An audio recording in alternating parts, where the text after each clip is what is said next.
They said that there were real demons that they saw in that smoke, and it terrified them, and they started to break, and they started to run. They saw destruction, fire, flames, and death. No airplanes, no crashes, but the faces of these demons. They saw what they would call as UFOs, and then explosions, and then these demonic faces appearing in the smoke and the flames.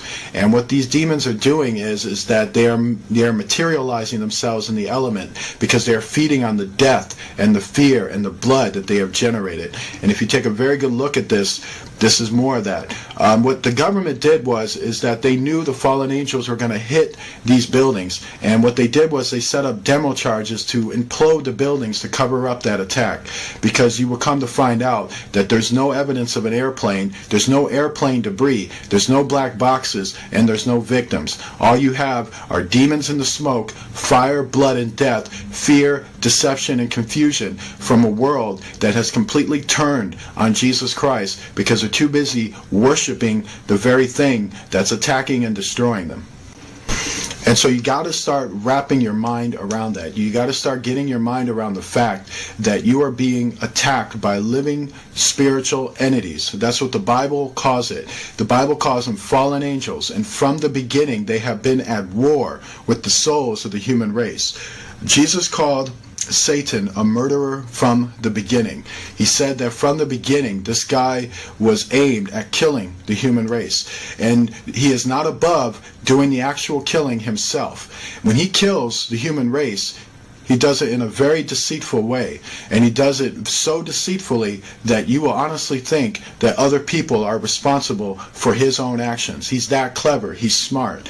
He works with the rulers to get the rulers to work against their own citizens so they can plan attacks like this, so you can go ahead and send thousands and thousands of troops to another country to kill, to destroy, to rape, and pillage another people who did not attack you. And that's what you got to wrap your head around that. When these people were supporting U.S. military actions in Iraq, what were they supporting? They never attacked us. What were they really talking about? They're talking about killing other people that had nothing to do with it. They were responsible for what happened that day. The fallen angels were responsible for what happened that day. We should have been attacking them in that text and understanding. I don't agree in attacking anybody, but I think you get my point. The measure you use is used against you. And these fallen angels, take a very good look. These beings were once very beautiful, gorgeous. They used to hold high places in heaven. They fell from heaven due to their pride, due to their deceit, due to their sin. And that's the same thing that's happening to Americans and people around the world. They're falling due to their pride, due to their deceit, due to their lack of faith. And because of that, these angels who fell first, and know that is a fact, that when you rebel against God, Jesus Christ, you allow them to destroy you. And that's exactly what they did. And this is real. And you got to wrap your mind around that. You got to wrap your mind around the fact these are real demons blowing you up and killing you and laughing about it and appearing in the smoke and being very, very happy about the fact they have destroyed us and hit us. All the evidence points to a spiritual attack. It does not point to the media's cracked out version of what happened. We're going to now start to wrap this up, and we want to make everything very, very clear.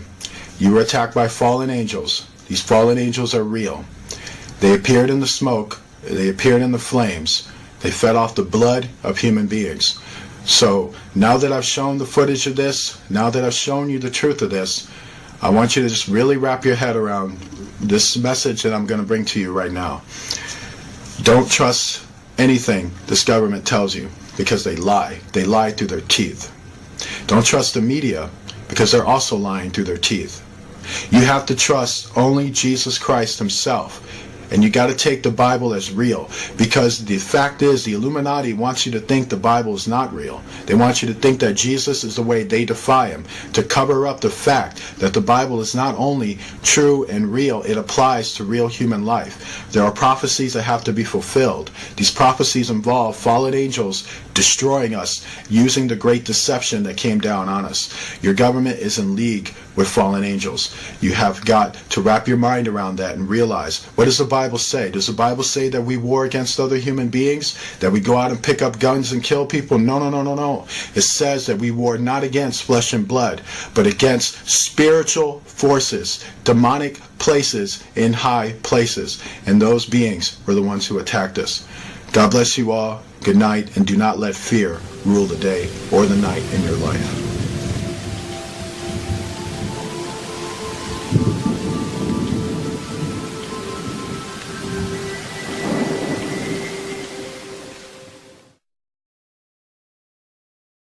What's up, YouTube? It's your buddy Andrew, and I got a doozy for you today. Lately, if you've been following the channel, then you know the kind of research we've been doing and how wacky it may seem, but lately I've gotten confirmation that our research is dead on point. The reason how I know? Well, we're getting followed. Yes, and in a big way. We've been followed before, my wife and I. Usually it was only by white vans. But now, it's not just white vans, but they've got drones on us now, too. It's good fun, let me tell you. There's nothing like being in your bathroom, shaving, and you see a drone pop into your window, and with a camera. Let me tell you how fun it is. I'm seeing so many white vans around me right now, I feel like the whole world is just a white van. People don't buy normal cars anymore. They only buy white vans. I always thought that was an ugly car, but now I'm starting to really like it. I wonder if maybe I should just buy a white van and blend in with them. Then they're not going to know who the hell to follow, huh? Or maybe I could just fly around in a drone. Anyway, so today what I got is a bunch of footage of people following us. I'd love to say that I'm a paranoid schizophrenic. I would love to say that. I really would. Except for the fact that every time I pull into my house, there's like a group of white vans all around me. I feel like they're my guardian angels of such. My God, what a strange life I live. This is definitely not what I had in mind when I was a kid and my mother asked me, what do you want to be when you grow up?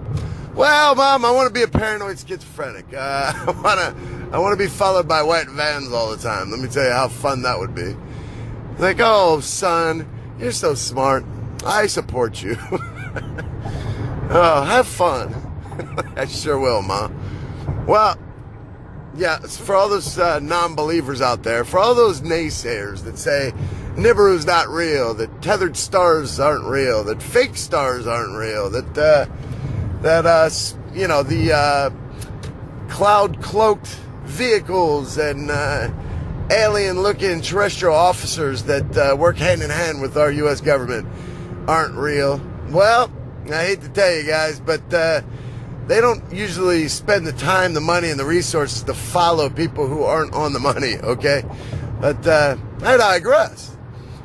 Your buddy Andrew's onto something. Now he knows. A lot of times you need to ask yourself, like, is my research going down the right road? Am I researching the correct thing? Or am I out of my mind?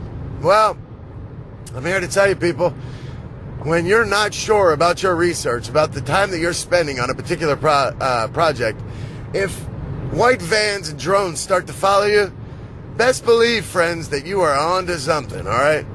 So far on my channel, I've pinpointed 2 underground military bases. DUMBs, as they call them, deep underground military bases. I've pinpointed 2, one in San Pedro, California, the other in Pico Rivera, California. 2 places that I would have never thought deep underground military bases have been. Well, it seems as such the government has been watching my channel and subscribing as well. I guess I only have the WSO crew, Jeff P, and a few other big names in order to thank for that one. With great popularity comes great responsibility and being followed. All right, well, guys, check out the video. Let me know what you think in the comment section below. I hope to hear from you soon. This is Andrew. This is the Boogeyman Channel. We're being followed. I love you. Have a great day. Let me be very clear, people. I'm not saying that WSO crew or Jeff P are cops. I'm just saying that they were gracious enough to plug in my channel, make me extremely popular overnight, and, well, I'm sure that whoever was following them is now following me as far as law enforcement officers are concerned. That's really all I meant. Thank you. Carry on.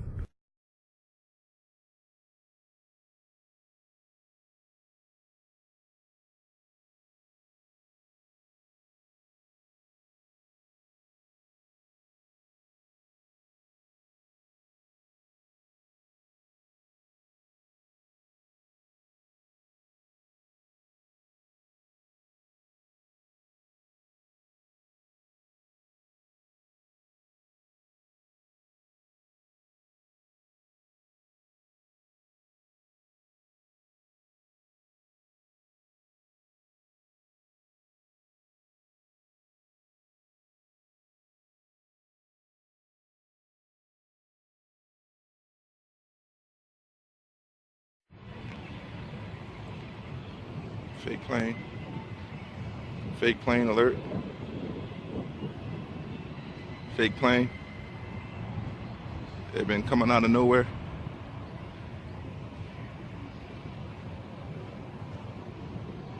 Not a real plane, folks.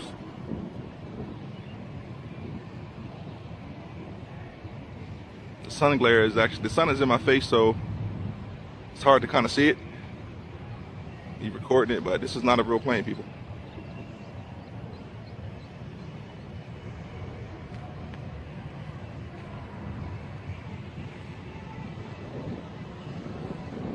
Don't be fooled. Got patented glare.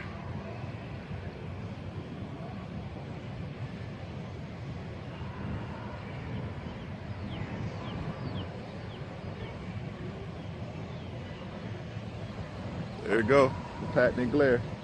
See, they're coming out of, this is the portal. They're coming out of thin air. These planes are not coming from, these are not real planes. They're not coming out of, or just, making routine trips and flights and landings. These planes are coming out of portals and coming out of thin air, folks. Do not be deceived, people.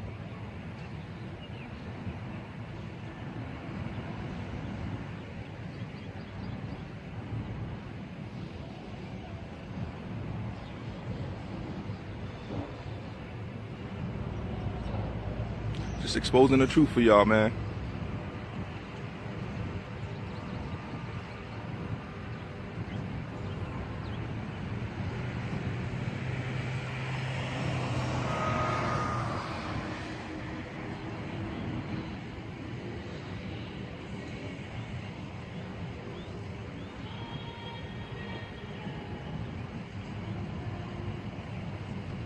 Fake planes.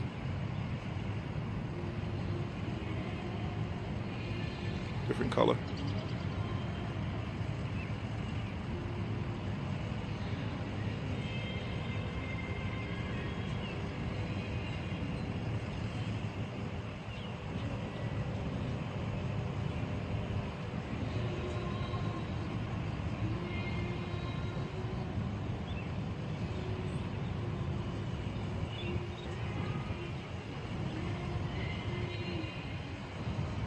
Look at that. Saw that?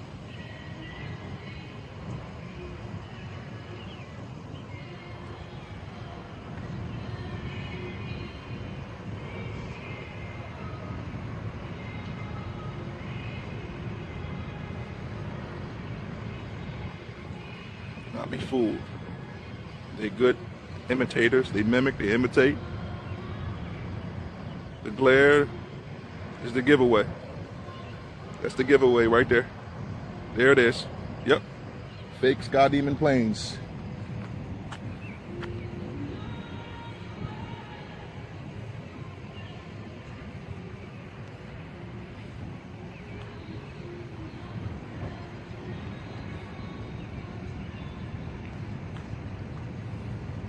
They're not coming out of the clouds. They're coming out of thin air.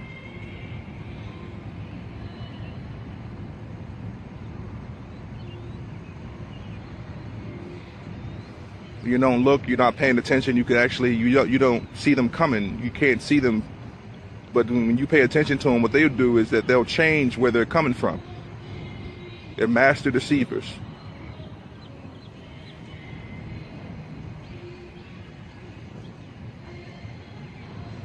You don't see anything, I don't see anything out, but as soon as I turn away, they're gonna come, and I'm gonna put the camera back on the location, and they're gonna come out.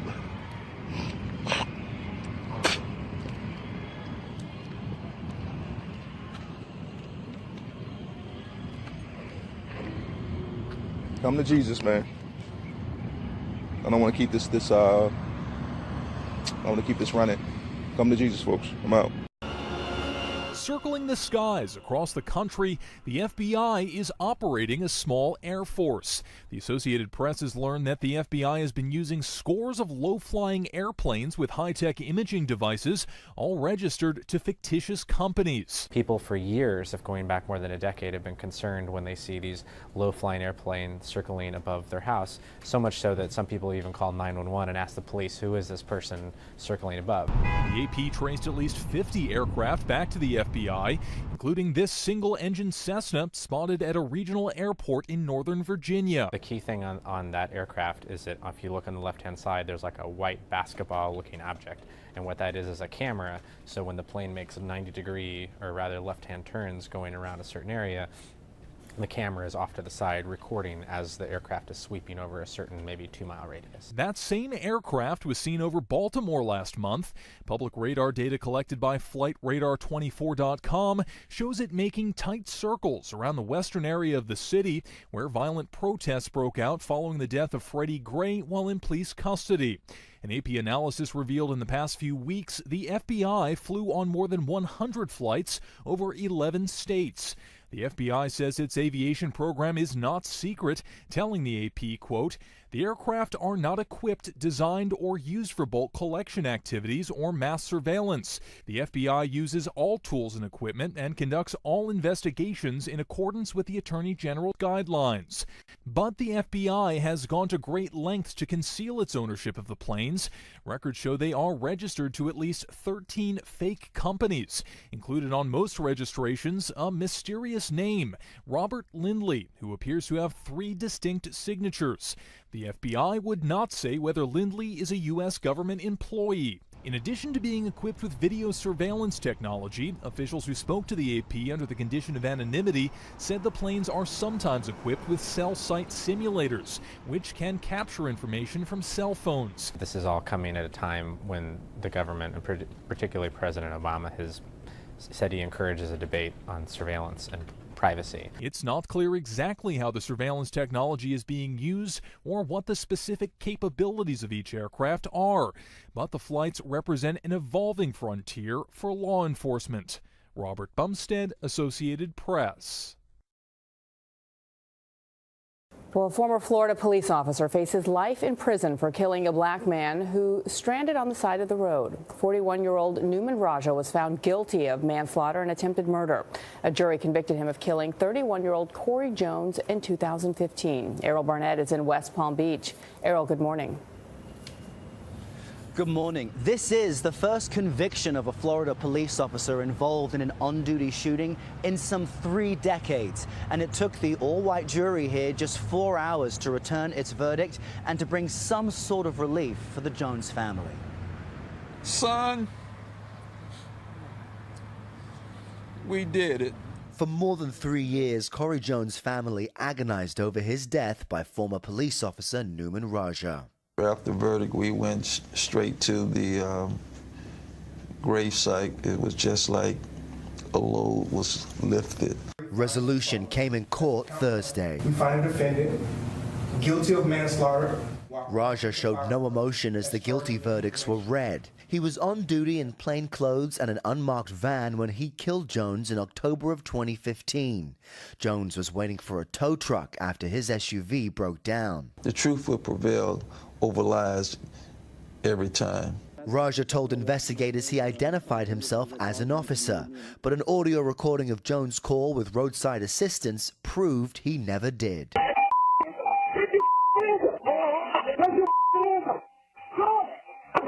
Benjamin Crump is the Jones family attorney. And had it not been for that recording, he would have got away with murder. The defense argued that Raja fired out of fear for his life when Jones pulled out a gun. But prosecutors said Jones, who had a concealed carry permit for his firearm, thought he was getting robbed. Since 2005, 98 officers have been arrested for murder or manslaughter while on duty. Only 10 of them have been convicted of manslaughter. That we got a guilty verdict, it gives us a hope that things can change. And the Jones family tells me they now plan to file a wrongful death civil suit with the criminal trial over.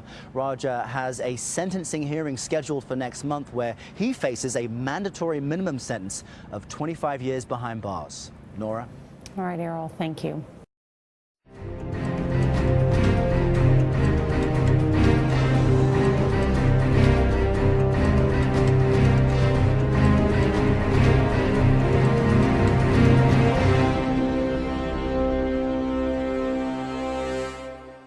Some law enforcement agencies are looking to the skies and determining that unmanned aircraft systems, UAS, offer solutions to maintaining public safety and processing crime scenes.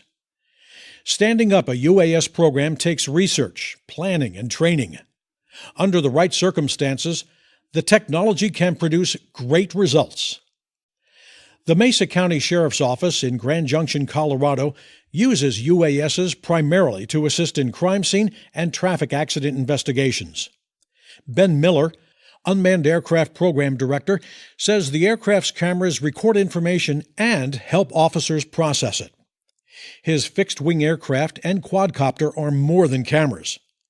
With the help of computer apps that come with the aircraft and the addition of readily available apps like Google Maps, these vehicles provide precise measurements that help officers visually present special information to investigators and prosecutors.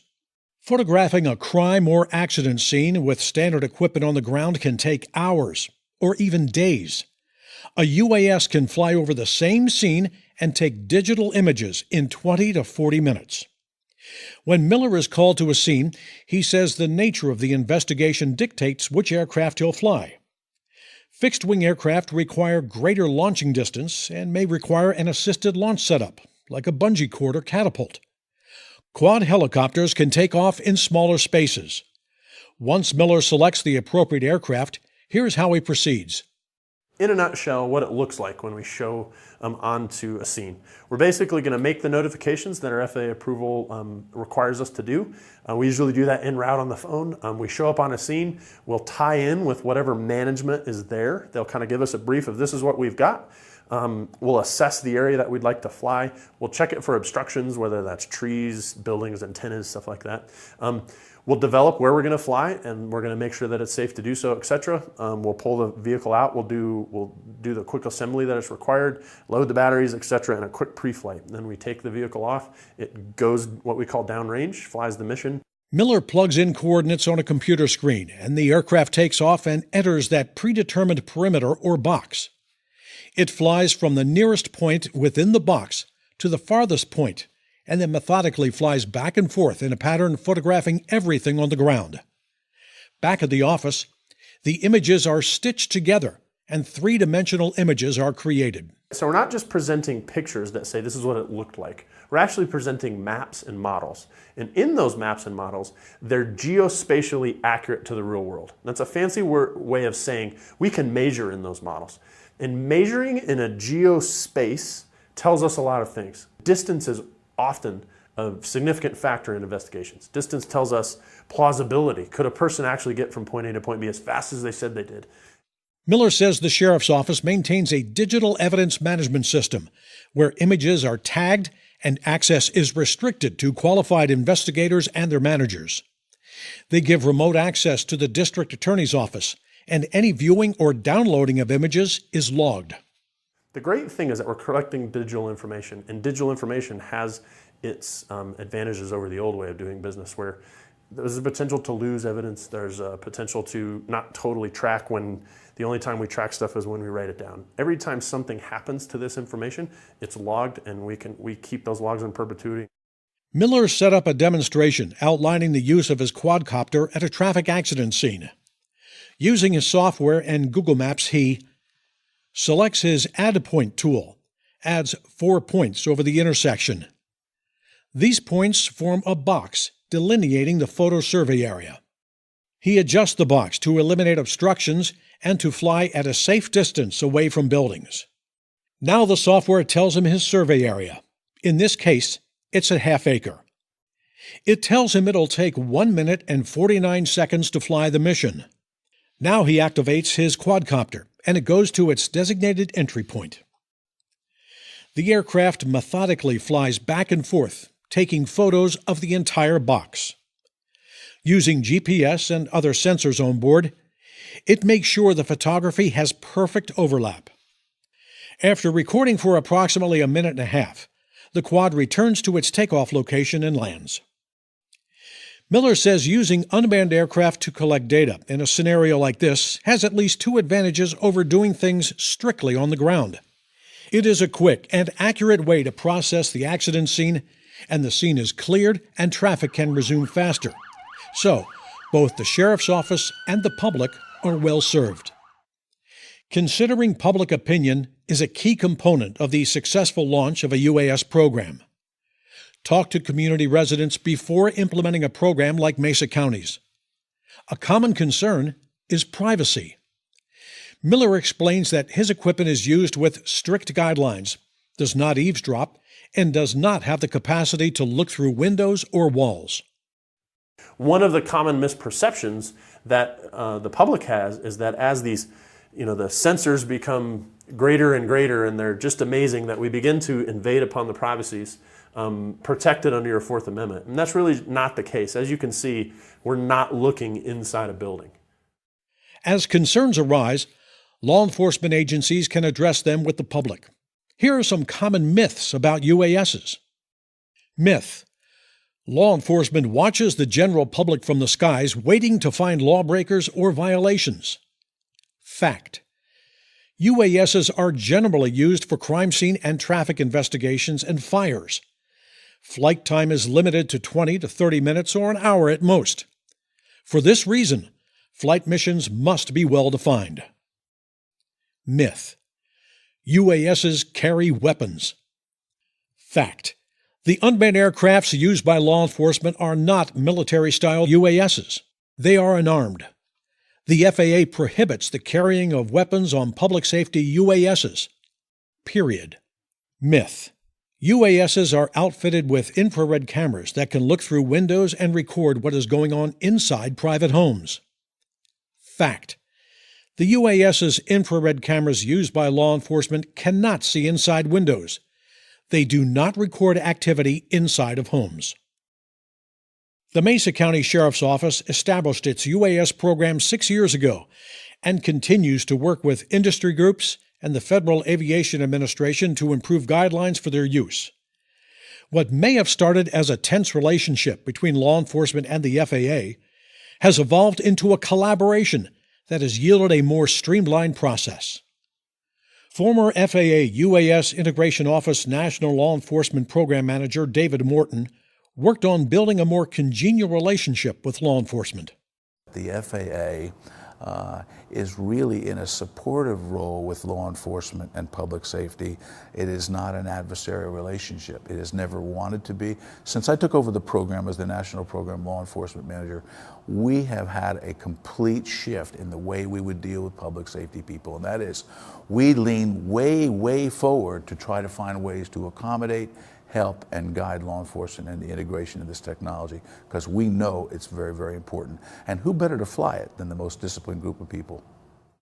Morton says the first step for an agency to set up a UAS program is to review current state and local statutes to discover if there are any restrictions or outright prohibitions.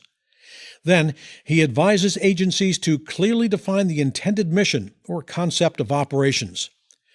Will the aircrafts be used for crime scene forensics, traffic investigations, search and rescue, or SWAT team support? Different agencies have different needs. Once an agency identifies those needs and how UASs can help address them, they may wish to elicit help from an agency with an established program.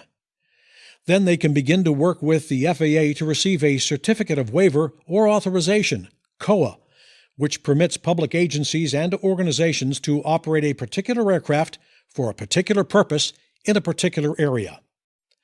These are the steps to approval. Submit a validation letter from a city, county, or state attorney. Apply for a COA online at www.faa.gov/UAS/public_operations. Complete and submit the online COA. Morton says to expect some back and forth from the FAA during the process to ensure all the information is complete. Typical approval time is about 60 days from validation of the COA application. The FAA expects to release the final 14 CFR Part 107 rule, the new federal aviation regulation addressing small UAS, in the near future.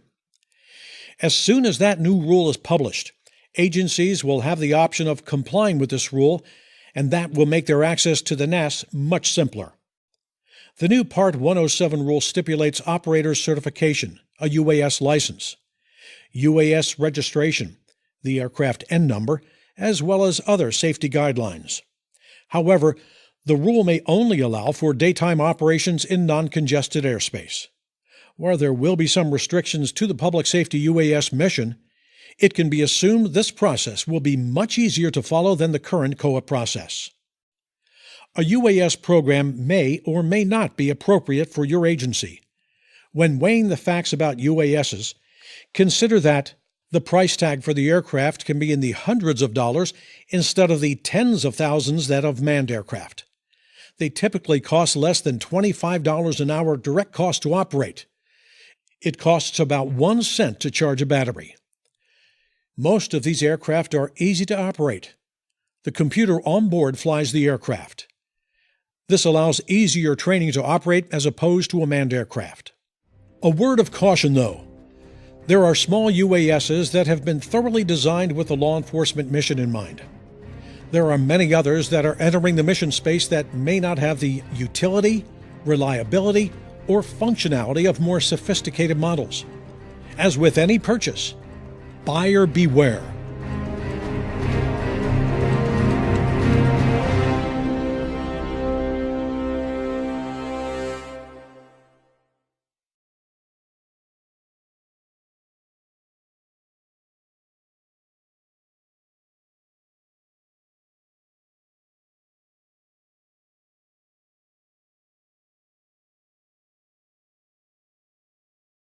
Exposed. Another sky demon. Another one. Putting a fake light on me. Bright light, purposely shining it on me. I am on the 9th floor, or the 8th floor of my job, and this is what he's doing, folks. But he is exposed.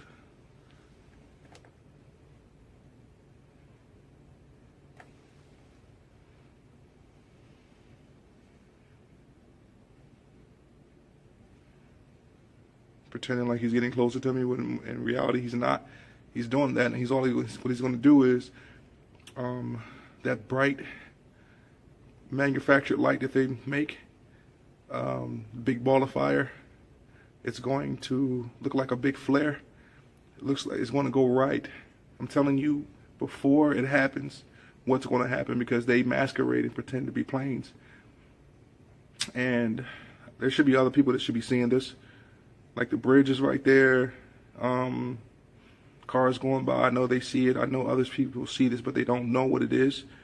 Look, what I tell you, the wings are going to come out, the lights are going to dim and go down, and it's going to start blinking. And this is what happens. Always pretend to go in for a landing, pretend to go down like it's a real plane. This is what it does. You can't make this stuff up, people. They're easy to figure out because they all do the same stuff. The same pattern. It's the same thing they use. Planes, the helicopters, the fake birds, the fake clouds, the fake anomalies in the sky. And now here is the crisscross that they always do as well. Here's the epic crisscross. Planes can never get this close, by the way. You know, not in real life. Never. They're never, you know, you won't see planes doing that unless There's some kind of air show, and there's no air show in Philadelphia. You know, this is what's going on, people. And this is what they do. They pretend, and this is what they do. Here's another one, too. I don't know if you guys can see that, but it's coming out. It came out of nowhere. There you go, right there. You can't make this stuff up, man. Yep, I got them timed. Just like they have me timed, I have them timed. I know what they're going to know, their MO. Come to Jesus. I'm out.